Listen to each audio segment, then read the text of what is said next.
Thank you so much for joining me for this week's Just Ask Jane. This week is all about suicides and broken souls agreements. Do you know someone who's bailed out of their life's agreement and, has intentionally committed the act of suicide? For your loved ones, for family members, it's such a difficult thing to go through. And my heart goes out to everybody who has to suffer this type of death because they are left behind with really essentially nowhere to go and no guidance. So today's question was kind of tugging my heartstrings, to be very, very honest. Asbanaah, I'm going to tell you, 4:44 a.m. was clearly a sign for me to answer your question, and that's when you actually asked your question, was at 4:44 a.m., which is the number of angels. At least that's what I believe. And it says here, hi Jay, I lost both my parents to suicide. My mom when I was 6, my dad when I was 37. Second time around, I was totally shattered. And I felt I'd lost my mind, my everything. I managed to gather myself and move on, but I feel totally lost in this world. I've never been able to resonate with the ways of the world, and I feel like I've come to someplace very far. I've just had mystical experiences since I was a child. I'm quite intuitive and deeply spiritual. Just wanted to know if there were any messages for me from my parents or my guides. Thanks so much. Asvana, I can't tell you how sorry I am to hear that you've had to go through this, especially growing up without a mom and knowing, that she had taken her own life must have been so difficult. But I want to tell you, suicides are broken agreements. And the reason I say that is because people that are left behind suffer the most.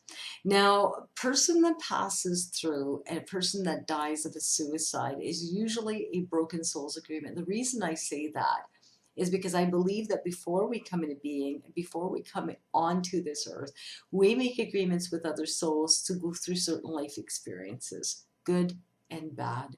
The soul knows exactly what it needs to learn in order to progress to a higher soul level. It's not egotistical. In other words, it's not human yet.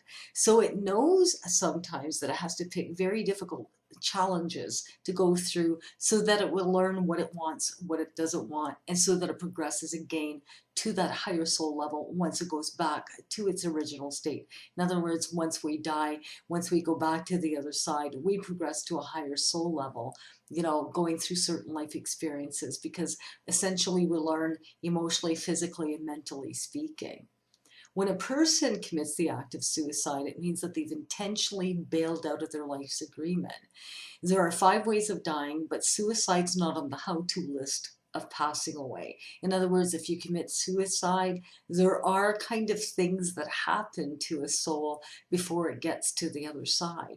My belief is that once a soul has committed suicide, it's broken an agreement, it stays in between realms until it can accept that it wasn't supposed to do that, until it stands in everybody else's shoes that it would have affected their lives. So in other words, if I was supposed to be married to someone, have 3 children, but I bail out, I commit suicide, I'm not going through the life experiences with those 3 children with my husband. So now my husband may never get married, may never have children, may never go through those experiences that he was supposed to go through in a soul's agreement that I had made with him prior to coming here. So I can understand how lost you must feel, Asbanaah, because your parents should have lived to a very ripe old age and you should have been able to experience many things around them, and you've not been able to do that.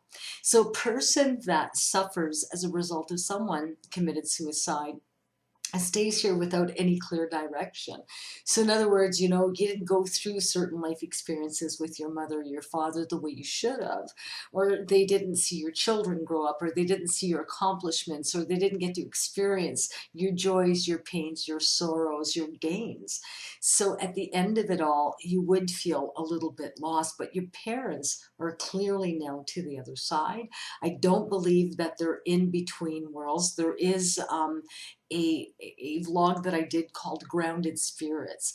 And so you might want to go refer to that for the whole type of explanation as to what happens to someone when they intentionally, take their lives, that kind of thing, and how that works. But I'm going to tell you, once they clearly accept what they've done, once they clearly accept the light, they do go through and their spirit is then at peace. So there's no more suffering of that. There's no more, having to repeat going through that loss of life or experiencing the sorrows of their loved ones. Now, I'm going to tell you, it's very different for a soul to go through that. So it's not as painful, emotionally speaking, as we would think. It's just that sometimes that spirit's a little bit stuck in this dream and it has to repeat these terrible things in order for it to accept going to the light or accepting that they're worthy enough to go to the light. Now, I'm going to tell you, Asbanaah, I would think that your spiritual pursuits are very much as a result of your mother's passing at a young age.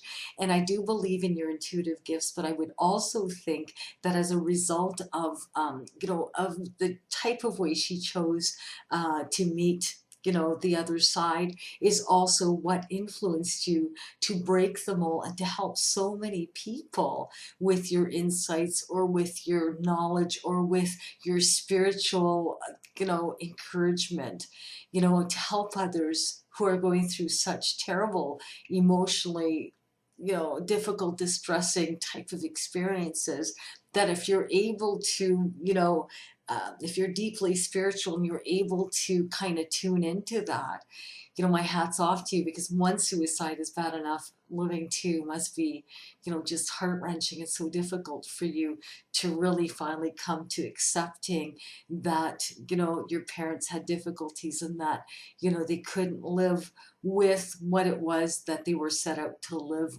and experience.